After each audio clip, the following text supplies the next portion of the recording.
Правда?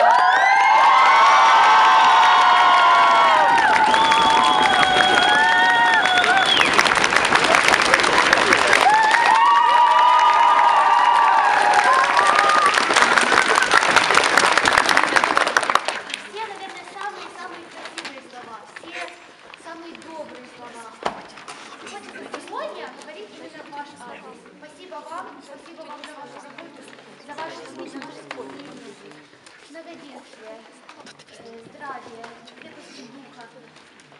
Просто Господь, ангел-хранитель, Он был всегда рядом. Рука Божьей благодати, она всегда присутствовала рядом с вами. Здоровья вашей доченьки, вашей семье, вашим родителям. Всего самого-самого лучшего. И примите от нас чистосердечно вот наши поздравления. Спасибо вам большое.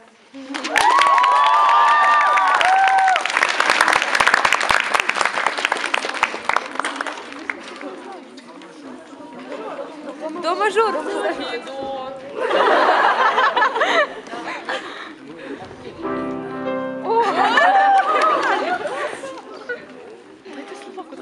Три, четыре.